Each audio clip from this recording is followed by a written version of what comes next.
Hey, thanks for coming. Welcome to the Love Shack.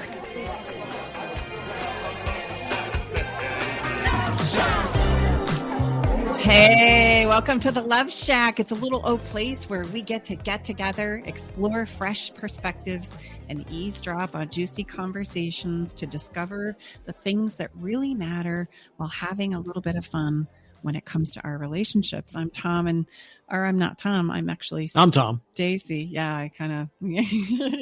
Today, this is episode number 84, and we're going to be talking about don't suffer alone. We want you to know some very significant times when you realize it's time to get some help and some support, and what to do when you're struggling in your relationship. That's going to be the topic of our conversation here in the Love Shack today. And it can be tough to know exactly when you need to get some outside help and support for your relationship. And you might even be feeling like struggling on your own has worked so far, so let's just continue to do it. Or maybe you think you don't want to be a bother to anyone else with your problems. I mean, what do they know about the whole situation anyway? And even yet, some of us wonder if things aren't bad enough, then I'm okay. But man, there's this slow grade pain that's burning in my heart. Or maybe you think it's so bad that why bother? I'm throwing my arms in and I'm giving up. I want you to know that regardless of where you are in that conversation, there's always time and it's never too late. Absolutely. And want you to know that we are here to help. Today in the Love Shack, we're going to talk all about exactly what you need to know when you're looking for help and support with your struggling relationship. You just know something is not right. We'll talk about when it's time to seek outside help, what kind of help is available to you, and how to get the most out of the support that you receive. Mm-hmm. So take a breath. We're going to talk about some things that are going to blow your mind. We're going to talk about some things from a very different perspective than traditionally what's out there. So roll up your sleeves and let's get ready. We'll be right back after this short break.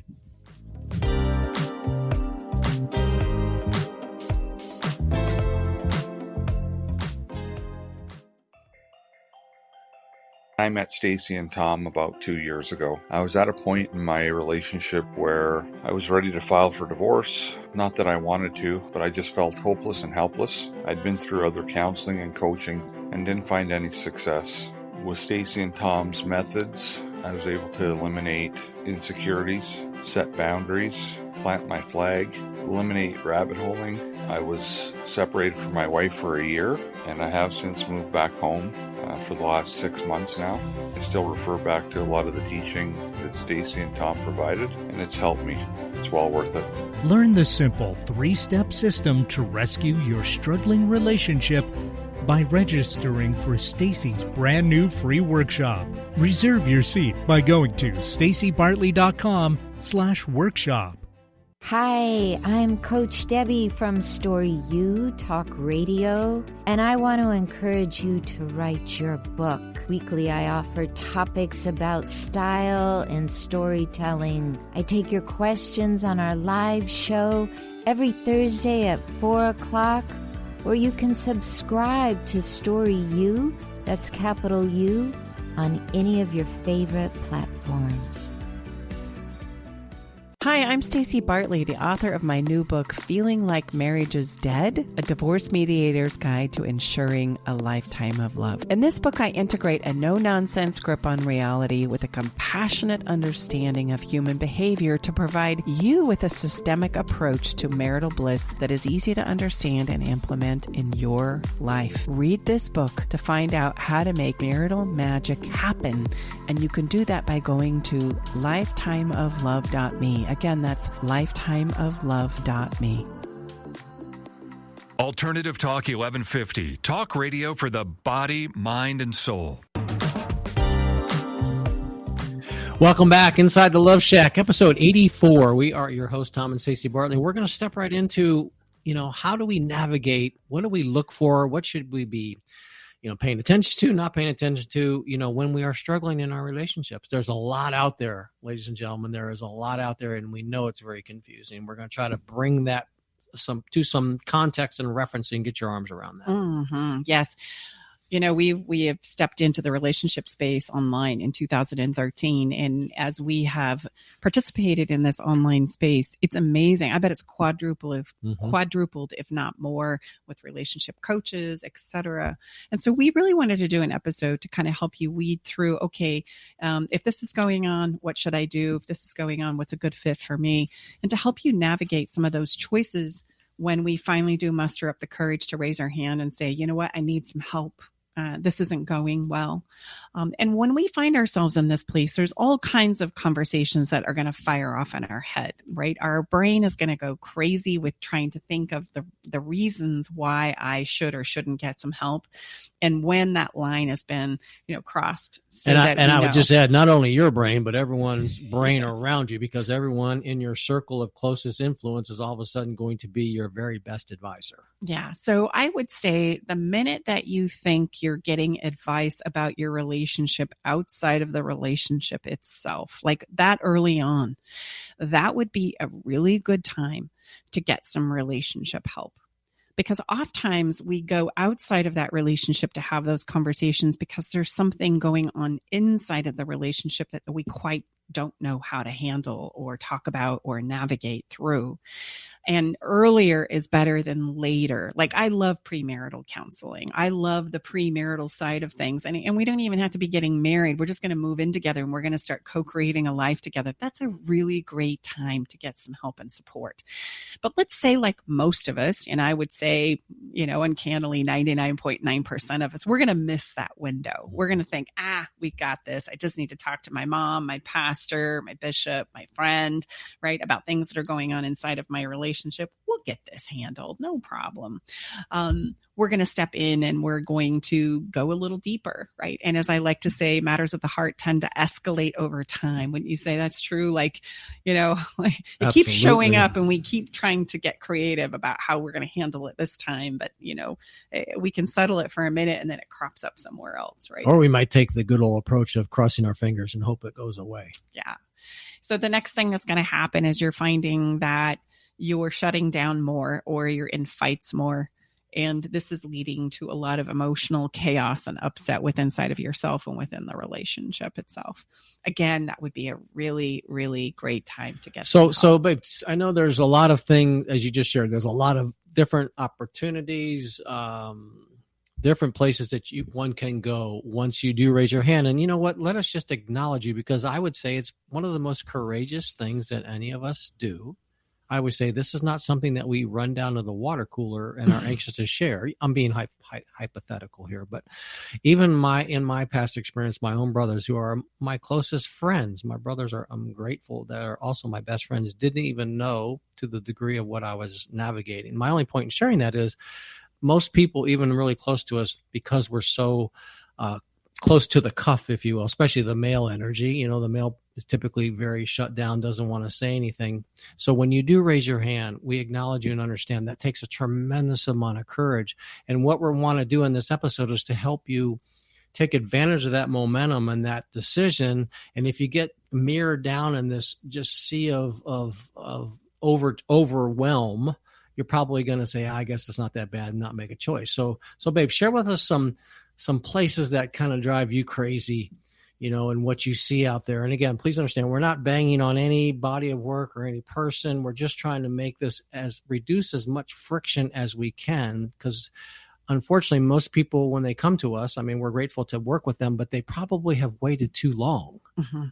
Well, they've waited for that escalation to happen again and again and again and again, and realize every time we go around of that escalation or that fighting, there's a little bit of what we call emotional safety that's taken out of the relationship. Or if I were to put it into a better metaphor, it would be a little air has been let out of that emotional safety balloon. It's like, we just let it out ever so slowly. And then something egregious happens and it goes, it all comes out in nanoseconds. And so this emotional safety is so important to our relationships, because if we don't feel safe enough to share, we won't. And this is when we talk to more people outside of our relationships. And sometimes that can be very detrimental to the relationship as well, because our well-meaning parents and friends that are closest to you, they love you. They want to support you. They get fired up just like you do when things are not working for you. And when you hurt, they hurt. And so I have a client that's coming to mind right now where her family completely turned against her partner because of all the conversations she was having to them about him, which really put him at a disadvantage because all of a sudden he had a no-win situation. So said another way, you're suggesting, or not even suggesting, I'm just having a little fun. It's very difficult for the people that love us to truly be objective. 100%. Let's just be honest. I mean, they of can't. course, your family and friends, they love you. Yes. So not that they're taking a side, but it's going to be very difficult unless they're a professional that's trained to be able to work in these very contentious and emotional situations to truly be objective. Let's just be honest. It doesn't happen.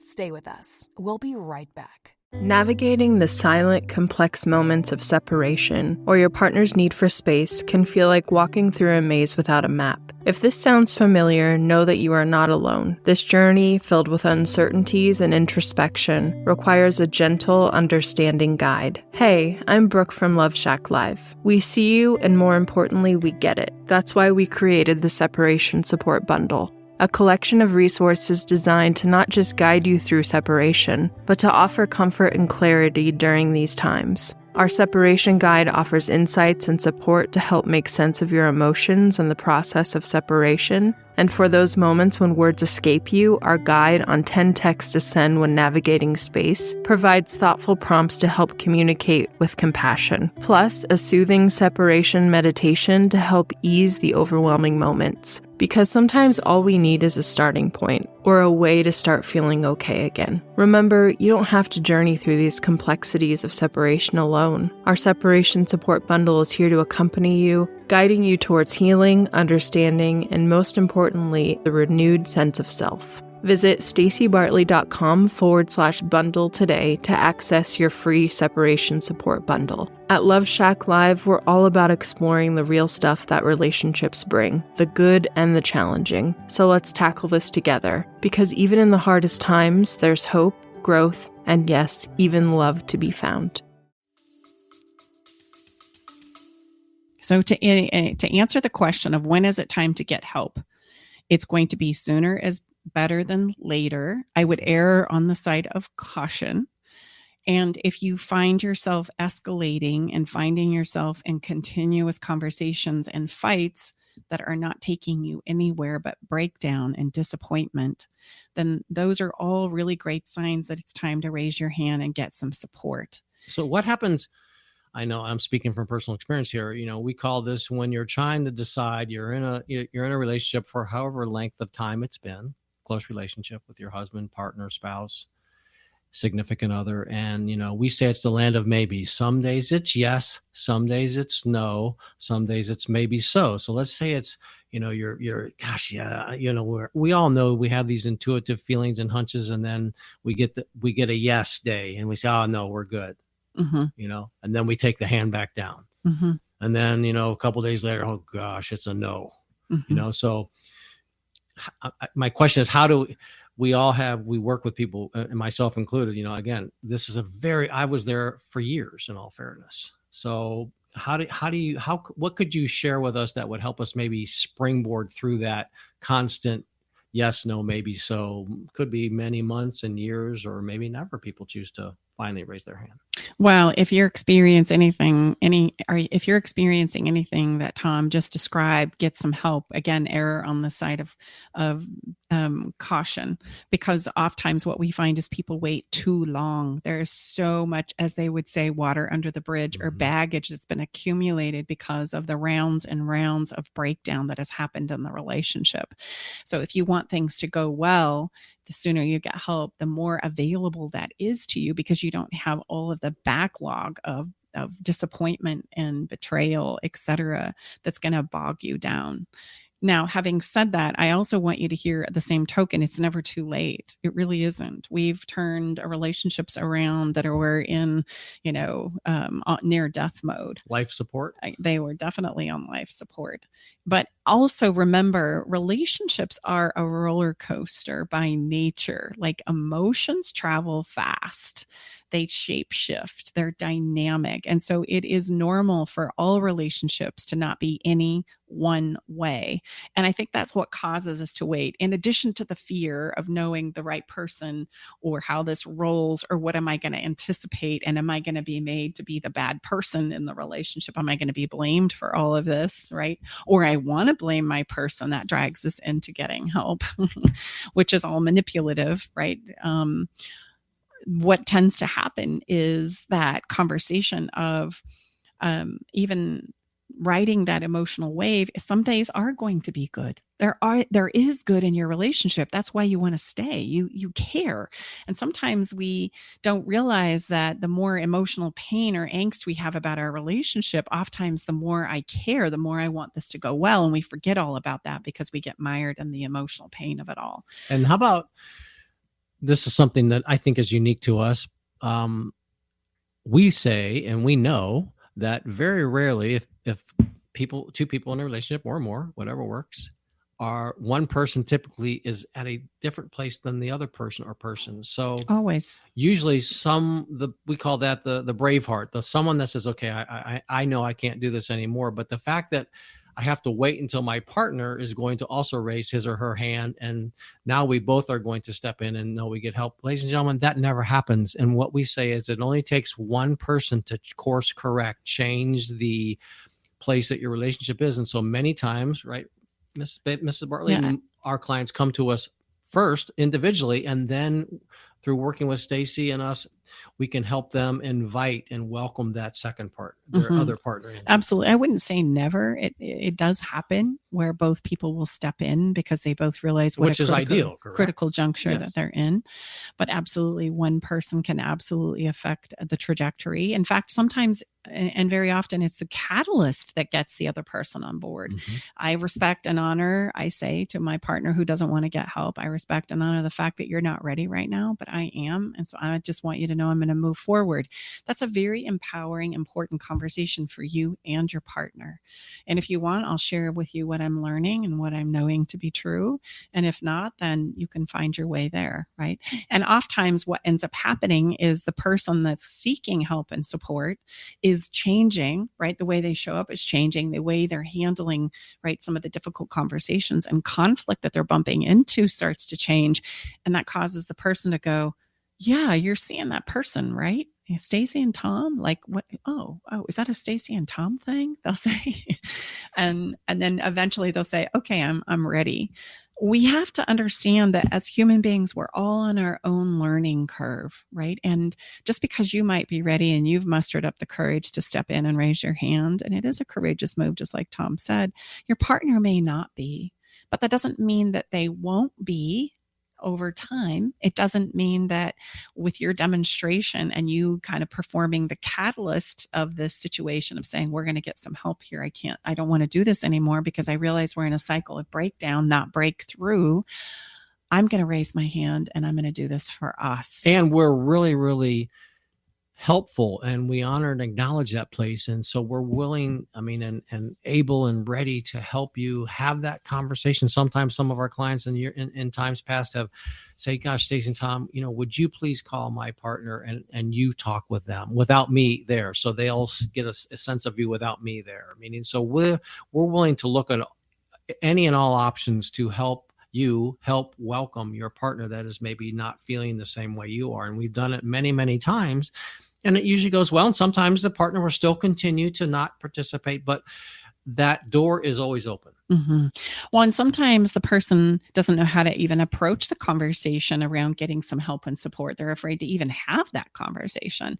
And so we can also help you have that conversation with your person, right? We can empower you with knowing how to best put a toe in the water to see if it's even something that they're open to. We do a lot of that as well. And so, it's literally the practicing of because I know, how would I even begin to put a sequence of words together? So we literally break it down like that. Here's how we would suggest you go about it. And then we role play. It's just like anything else. It's a practice of literally formulating the words in a certain way where it's going to be very welcoming and inviting versus condemning. I always say, think of the difference versus it when you've been condemned or you've been invited to somewhere. It's a very, very, could not be more of a different of an experience. Yeah. And babe, what I'm realizing, and we've said this before, but I'm just going to say it again in our many hours of conversation. We hold the position that, any education or knowledge or information to better a human being's life is good. That's good work. That's good investment. That's a good place to step into. And so we would always say, gosh, you don't wait until you're in heightened conflict, which most of us do. I mean, if you have a sense or a sensation that you would like to become better at relationships, that's also a great time to step in and get help with relationships. And I think, babe, that's one of the things that makes our work a lot different than most out there. Even though we would do therapeutic types of things, processes, I'm an integrated trauma couples specialist. I've done a lot of, I'm a CHT, a certified hypnotherapist. I have a lot of credentials, and who cares about that? Are you effective? That's what you want to focus on. But I'm saying that because a lot of us think that when we do get help, all we're going to do is hash our problems, right. That you're going to come in and we're going to talk about the horrible things that have gone on. And then, us, are going to play the mediators in so much that we're going to say, you're wrong, they're right. This is where you need to take responsibility and you need to apologize, or some version of that, right? Somebody has to be wrong and somebody has to be blamed. And I want you to know nothing could be further from the truth. Yeah, there seems to be, in our years of doing this work, no question, babe, there's a very limited perspective as to what people think is possible. And this is the whole reason in Genesis for this episode, and probably some more, is to help you understand what we're all about is to get you as quickly and effectively and as efficiently into these 6 building blocks for how does one create and maintain and continually work on a lifetime of love. It is not only for the chosen few. I promise you it's not. But it follows and requires the same tenets that one does when they're successful, say, in their professional career or their entrepreneurial business career or their physical or sports career or body of work or interest, meaning it takes commitment, it takes focus, it takes time invested to become better and better through practicing and practicing and practicing. We drink our own coffee, ladies and gentlemen. We work on this every single day, I promise you, for probably more hours than you can even imagine. Mm-hmm. I love that you added in the word practice there. I thought there for a minute you were going to leave it out.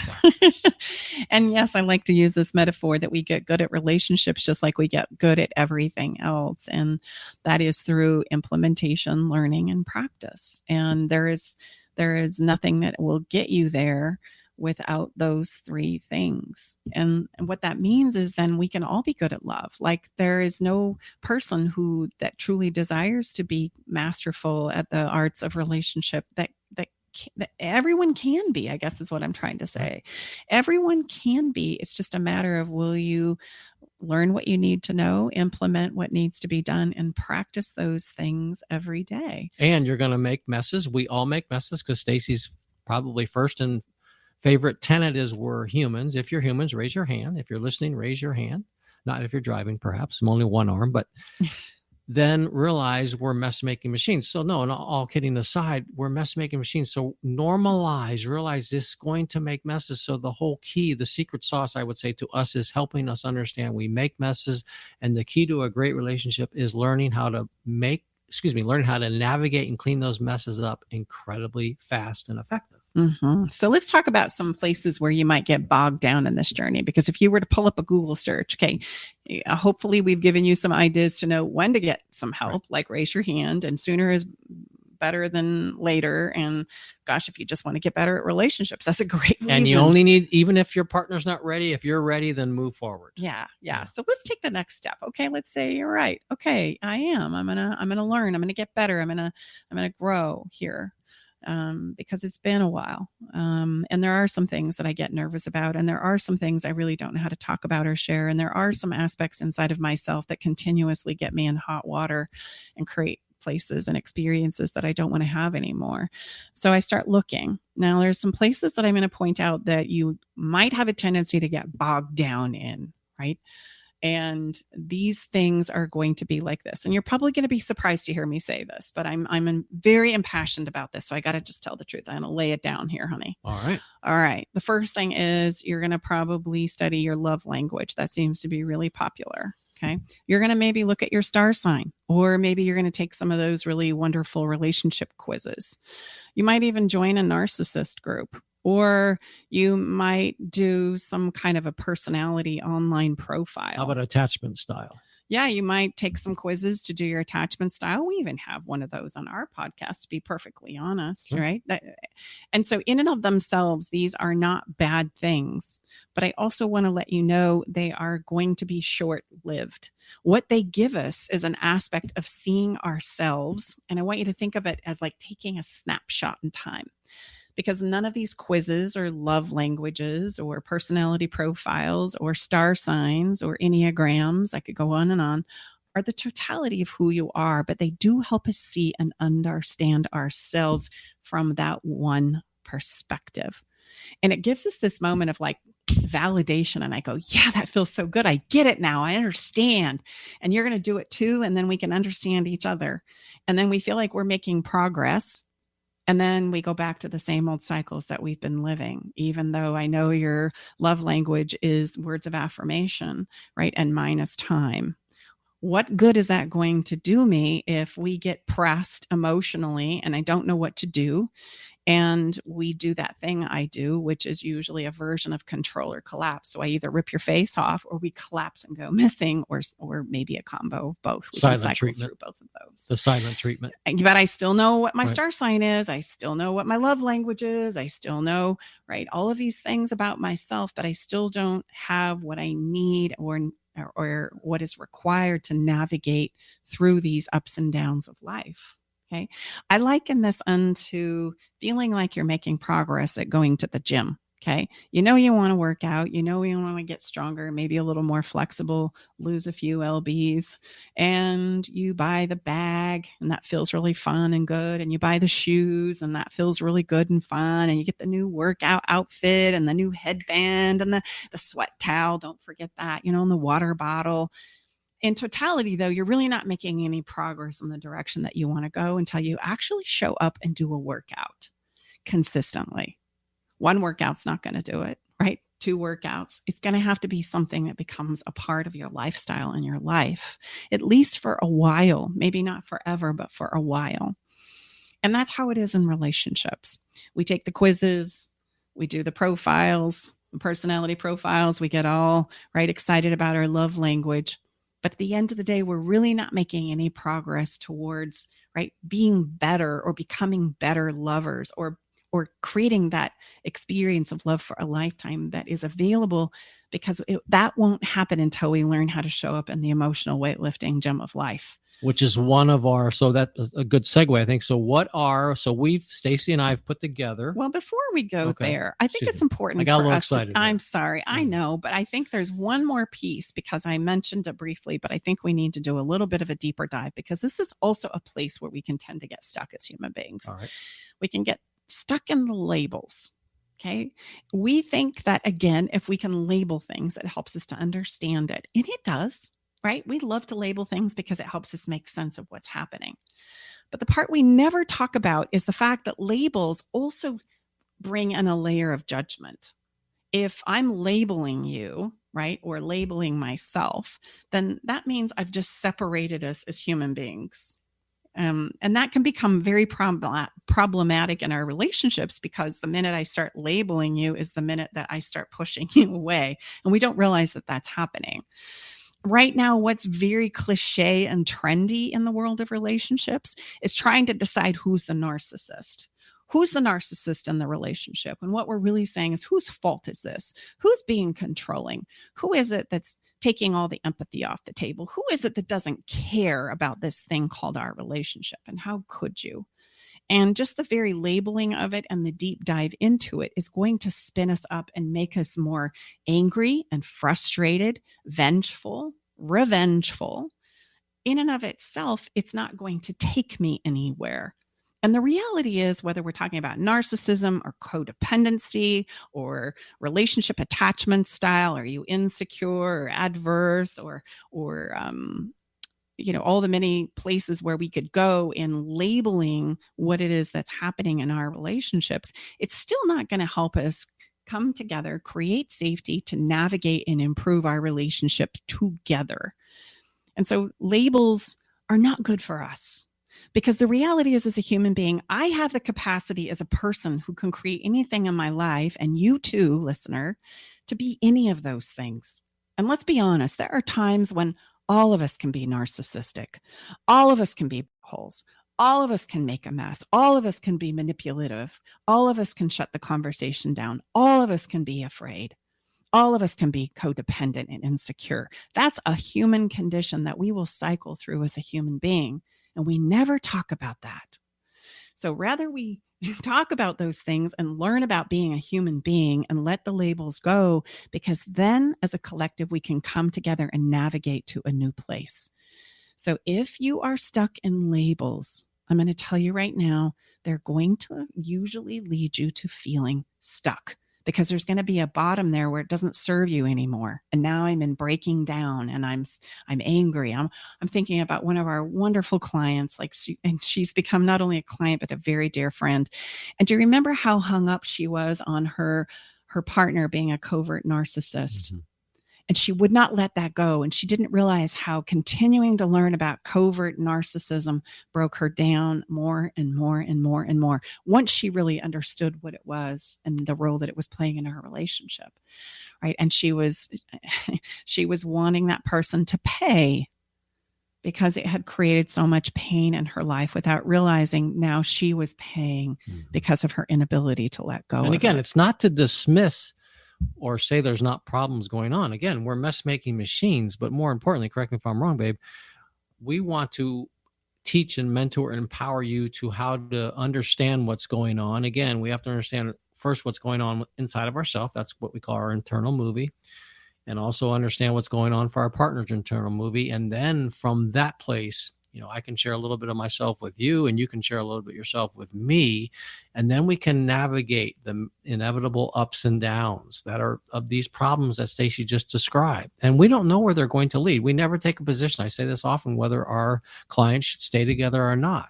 But what we take a position on, and we teach and mentor to the very best of our ability, is to have it go well, because in the absence of going well, it will literally be like napalm running through your relationship. And if you have any children involved, whatever ages they are, it will go through that entire chain of lineage. Mm-hmm. It will destroy and damage like you cannot imagine if it doesn't go well. And we always say divorce is not hard on kids. It's the parents' behavior that is hard on kids. Well, and so you might be thinking right now as a listener, well, gosh, if we don't label, then how in the world are we ever going to understand? Right. How am I going to know where? Yeah, exactly. Yeah. So is now a good segue into our 6. Well, I just want to answer that question, if I may, because that's an important question. It is. We are more interested in helping you understand human behavior and why it is we do what we do, so that we don't necessarily have to label it. We can understand it from a behavior perspective. And I can also see myself in those places, and I can also see my person or my significant people that I love in my life in that place. And what it does is it helps us understand as a collective and give support and grace to us all eventually. Right? It's not me against you. This isn't going so well because you're this or that. It's us understanding human behavior overall. And I find that is an incredible gateway, an incredible place to just exhale for a moment and realize, okay, that makes sense. Now we can navigate forward. I would say oftentimes we hear, and you correct me if I'm wrong, that why haven't I learned this before? Always. So we are big on education. We are really, really big on education. We won't start vetting out the emotional problems, right? And doing that thing therapists call, hashing our problems. I'm sorry, not therapists, but us as couples say hashing our problems with the therapist. We're not going to hash. We're going to start by learning and understanding and exploring that. And that's really the first building block of our program, which is foundations. We have to lay a foundation of understanding about what it is to be a human and how us as human beings create connection and all the places that it can go awry because of what's happening emotionally inside of us. We're going to all have that thing I do, and that thing I do is the reaction to the way that I feel.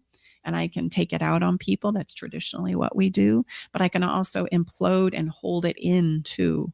But and we all have our creative coping strategies there. We all have a very creative thing that we do. And it's important that we understand that.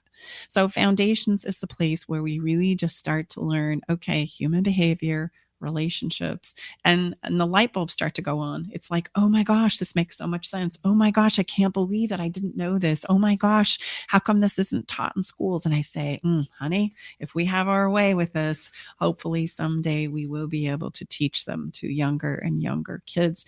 And we're not just learning them in our 30s, 40s, 50s, and 60s. But even if you are, I like to say better late than never, right? So building block number 1 is foundation. Got to have the foundation. We got to have an understanding here instead of pointing fingers, pulling out the blame, trying to get to the bottom of whose fault this is, because that's not going to take us anywhere. And again, those quizzes or labels, they're not going to really help us make any progress here either. It's really a place where we have to learn. We have to roll up our sleeves and understand human behavior and what that is in the realm of love and relationships. And then we stepped into number 2, right? The next building block that we've got to step into, in spite of being, this idea of communication, we got to improve our communication. That's our problem. We got to get better at communication. You're right. But I can't do communication or teach you communication frameworks on the front side, because even if I did, if you didn't have this second building block of emotional weightlifting, you wouldn't use them. Like you would get emotionally pressed and you would go back to doing that thing you do, the thing you always have been doing, and the thing that you probably learned to do, or the opposite of that by the family of origin that you grew up in. So we have to learn the emotional weightlifting before we can get to the communication piece. Otherwise, it won't do you any good, right? So, once you have the foundations, we step into emotional weightlifting. And this is where we learn how to regulate and understand our own emotional experience. Like, this is where magic starts to happen. And I feel like I'm actually getting better at how I show up in my relationship. And I'm also creating the space for my person to do the same. Right? This is where we start to see incredible transformation for our clients. And in fact, we are going to create the first ever emotional weightlifting gym online, because we all need a place to come and practice this, learn about this. Where do you go to practice emotionally strengthening yourself? Right?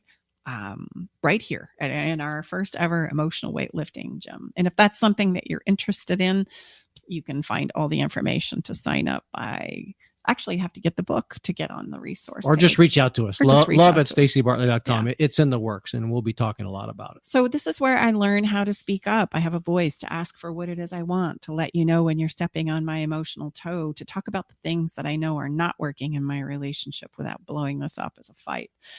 This is the place where I get to validate and honor myself. That's important, right? So that I don't get so needy and insecure in my relationships with my person, and I don't need so much from them as far as validation goes. And that may not make any sense to you right now, but I just wanted to give you an idea of some of the conversations that happen in that second building block of emotional weightlifting. It's so important. And it's the thing I promise you've never been taught, because if we don't know how to do emotional weightlifting, we are very easily manipulated. Long pause there. Mm-hmm. Most of us are little manipulators, and we're trying to get our needs met through leverage and manipulation. And that's going to be the case unless we can become better at our own emotional strength and resilience. So then we step into number 3. We're finally ready now. If I can regulate my emotions, we can finally step into some communication frameworks, and I can learn and practice how to say it. So again, I would just emphasize that, and of all the many intake surveys and things that we've done over the years, by far and away, the number one place when we say, what do you feel is your problem? Why are you reaching out to us? It's always communication. So I'm just sharing that in our approach and what we've learned over almost 10 years of working with individuals and couples. you're not ready. So you first have to have the foundation, then you have to understand what emotional weightlifting is, and then you're ready for communication. So it's not weird. It's different, but it's different for a reason. And hopefully you've gotten your arms around some of the reason why Staci has structured it this way. Well, and in communication, it's all about getting specifics. And we don't realize, most of us, that in our communication, we're very vague or we're very platitudish. We're dropping hints more than we're getting down to the heart of the matter of being specific about what I need, what I want, what's working and what's not. And we think that this is being loving and kind in our relationships. And I need you to know that as a human being, it's the most cruel thing we do to ourselves and to our partners. Because if we leave a void there and we leave them to make up what they think I need or want, or I don't get specific about what it is I need or want to remedy what I'm feeling emotionally, they fill it in typically with the worst possible thing that could be happening to me is happening now. They're going to fill it in with their biggest fears and insecurities that are firing off with inside of themselves. For example, if you forget to take the trash out, it's not about the trash being overlooked. It's about where I go emotionally about that trash can being not taken out. Oh, you don't care. You don't put in as much as me. This doesn't matter to you. What I say doesn't matter to you. I don't matter to you. I can go all kinds of places there. And if I get specific and say, hey, it would really mean a lot to me if you would make sure the trash gets out today, then I would know you love me. I've been very specific. And we're talking about the things that matter most. And that's kind. If I say, take the trash out, don't forget to take the trash out today, okay? You think you can pull that together? You think you can make that happen? And then it doesn't happen because I'm going, you know what? Screw you. Whatever. You didn't even ask nice, right? If I'm hurting, you're going to hurt. I'm not going to do anything to make you feel better when I'm hurting over here. And guess what? You come home and the trash isn't out. But it's really not about the trash. It's about the specifics of what it is I need that would be so helpful. And oftentimes we don't feel like we can go there. We need to practice going there. And I promise you that's going to be a practice. Like, it's tough to get the words out of your mouth when they're new. It was for me. It is for our clients. And I just want to normalize and that especially they're tough to get out of your mouth when they're new, when you're triggered. Oh, for sure. For sure. So Number communication is absolutely the next step. So building block number 4, we're going from communication to building block number 4 is? And this is where we get to start talking about the promises and commitments that I make to you and that I make to myself. These are important because these are the things that backhoe our relationships from having safety and being able to share to not. Let's go back to the example of the garbage can. If I make a promise to you and I just go, yeah, whatever, I'll do it, but I have really no intentions of doing it. I know that at the moment those words are coming out of my mouth. I don't realize the high price that I'm going to pay with inside of myself and within my relationship as well. Like, that little thing creates egregious senses or emotions of betrayal. And we think that's silly and stupid. And then we get defensive about that and not want to talk about it. And these are the things that really undermine our relationships, and we're not really even aware of them. So it's important that we start talking about commitments and agreements and how those impact ourselves and how we show up in our relationships, as well as our relationships overall. And we have a lease option contract for love that fits really nicely here, where we take everything that you've learned up to this point in time and we plug in some things that we're driving for specifically. And we stay highlighted on those as it relates to the commitments that we're making and the checks and balances that are in place to help us be successful with those agreements and commitments, and know when to say, yes, I'll take care of that, and when to be honest and say, I'm not going to do that. No, I'm sorry, I can't do that, won't do that. It's better for us to say those kinds of things specifically than to make promises that we don't intend to keep. Right. So that's an important piece. And then play and novelty is something that comes after that with the 5th building block. And that's a place where we get to bond, we get to laugh, we get to reconnect. And more importantly, above all else, we get to refuel our emotional bodies with gas. More relationships end because we simply run out of emotional gas to solve them because we hang out in pain too long. I would say, how many times have you heard, let's say someone in your close circle, when they reach this very difficult decision, I just can't do this any longer because I've run out of gas. Mm-hmm. I mean, you hear that said often. Well, they've run out of emotional gas, obviously. And it does sound just like that. I Yeah. can't do this anymore. I just can't do this anymore. They don't know why. They just know that there's nothing left. No in the emotional energy gas is left tank. to expend in this manner of things aren't going well. Yeah, to explore it, to understand it, to work on it, to practice it. Nothing. They've just spent No bandwidth. No bandwidth. No bandwidth. And so play and novelty, we want to make sure you understand the nuances of play and novelty as it relates to being a human being, because too often play is thought of only for childhood. As adults, our games have structures and purpose and rules, and they're very competitive. That's not play. Children play just for the sake of playing. It's just for the sheer joy of it. And lovers need to learn how to do that as well. We're playing just for the sheer joy of it. We play together. We understand how to laugh and enjoy and please and surprise. Well, I would say it's so important and it's so often overlooked. That's why we devote, a portion of every single show, to play and novelty and fun. It's that important. So when we understand the principles, the human behavior principles of play and novelty, we start to learn and discover that it opens our hearts to deeper bonding. It spikes cooperation and desire to be cooperative and not competitive. And it's very much a life-giving activity when it comes to matters of the heart. And yet it gets shut down when we step into adulthood. It's a huge problem. We have to be able to put some of our problems on the shelf and go have some play and novelty so that we have the gas in the emotional gas tank to continue to work on the things that are challenging us. And without that, we just run out of a little more emotional gas, and then I say, I just can't do this anymore. And that brings us to the last building block. Which is probably going to surprise people that you have it in this order. It even did me. Did it really? Which one did you think this one was going to be in? Well, I'm just curious. Certainly towards the front. Oh, really? That's surprising. Towards the front. Building block number 6 is sex and intimacy. Because with these first 5 building blocks, we can now talk about sex and intimacy from a place of going deeper and safer into the exploration of ourselves. A lot of us don't understand in our human intimacy or our human sexuality that really sex and intimacy is a great vehicle for exploring more about myself and exploring more with my partner. And without these critical foundational blocks set up in the order in which they are, sex and intimacy is either going to be the place I think I need to start, and I can't seem to make progress after a certain point, or it's going to be the last thing on my mind. And it's a very key critical component of our relationships, but it needs to go on the end because the same principles and skills that you're going to practice in navigating through the challenges of life are going to be the same skills and principles you use to go deeper in your sex and intimacy life. So how about a recap as we start to land this part of our show? Again, building block number 1 is foundations. That's where we learn the basic core principles of what it's like to be a human and how human beings show up in relationships. Building block number 2, that's going to be all about emotional weightlifting, the ability to emotionally regulate oneself for the benefit of the whole.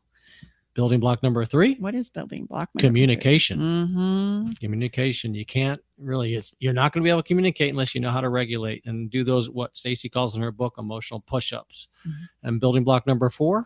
Building block number 4 is going to be all about agreements and commitments. This is where we evaluate these little teeny tiny things that are backhoeing our relationships because of that sense of betrayal. And this is where our trademark lease option contract for love is an outstanding frame and tool for people to use because they typically get really struggle in this area. Mm-hmm. And building block number 5. They struggle in play and novelty, ironically, as well. Like 5. Yeah. Just excelling and playing for no sensical reason whatsoever. Which is part of the lease option contract. You get real specific in play and novelty. Yeah, that's important. And it refuels our emotional gas tanks. And then the last building block is sex and intimacy. The ability to go safer and deeper into oneself and our partners.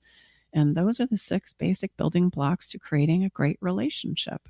And that's what you'll go through when you come and work with us. So if anything has resonated with you here today, there are many, many simple ways that you can put a toe in the water to explore these things that we've talked about today. If by chance you're somebody who's raising their hand or thinking they want to explore and get better at this thing we call love, you can go to our website. There's a wonderful little mini course that you can put a toe in the water for free. if you're a reader like me and you just got to get a book to try and figure it out, go get our book, Feeling Like Your Marriage is Dead, a Divorce Mediator's Guide for Creating or Ensuring That Love for a Lifetime. There's a book resource page to that book, and it's going to walk you through a little piece of all of these things that we've talked about. Or if you want to schedule an individual session, we work with people all over the world as long as you speak English. You don't need to be local right here outside of Sacramento. We work with people locally and work with people all over the world. Again, reach out, self-schedule a time and day that works for you. You'll meet with Staci and she'll put together a plan after talking with you and really understanding where you're at, where you want to go. So those are really 3 places. Best place probably is our brand new 5-day, 15 minutes a day video mini course on how to rescue your relationships. We need 15 minutes of your day for 5 days. Mm-hmm. Yeah. So I hope that helps you get on the road to getting some help and support, because you know what? You deserve it. Your relationship deserves it.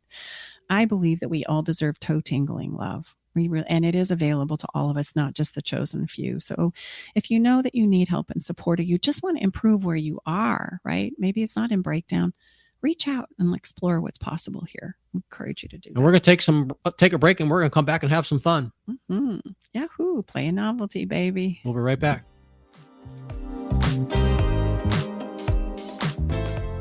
Hey, babe, did you know that the average couple spends only 2 hours a day with each other? And the majority of that time is spent eating, watching TV, and surfing social media rather than connecting with each other. And if children are involved, my gosh, it's even less time than that. I know, babe. That's why you created our conversation cards for connection, because they're the perfect conversation starter. So the next time you're sitting on the couch, rather than turning on the TV or grabbing your phone, pull out a card and get ready for some good old-fashioned laughter and love and connection. Yeah, you can get your cards at stacibartley.com. Be sure to support the sponsors of your favorite shows on Alternative Talk 1150.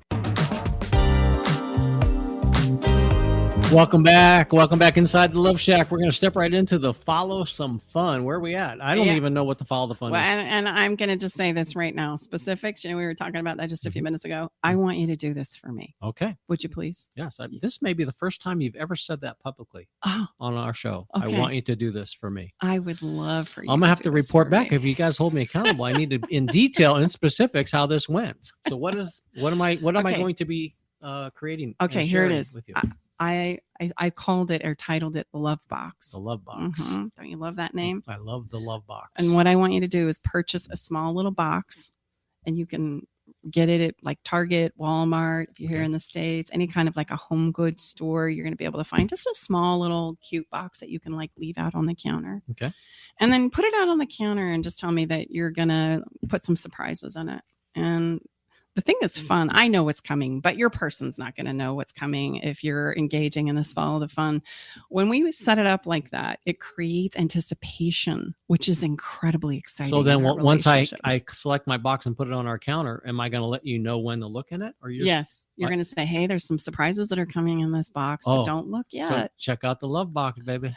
Yes, exactly. That's actually fun. I like that. Okay, sweet. Okay. Now what are you going to do with the Love Box? Through the coming week, start this on a week, Monday. Okay. Monday's a great day to do this. Sounds good. You say, hey, I got this little box because you picked it up over the weekend. All right. Don't look in there until I tell you to. There's going to be some surprises in there. And then you just leave it out on the counter. And through the week, unbeknownst to me, you're filling it with all kinds of like little notes or little treats that you think I want. And they don't have to be big. They can be very, very small. So here's some things to get you started. People who say, oh, I don't know what to write. Okay, well, then don't worry. I got some prompts.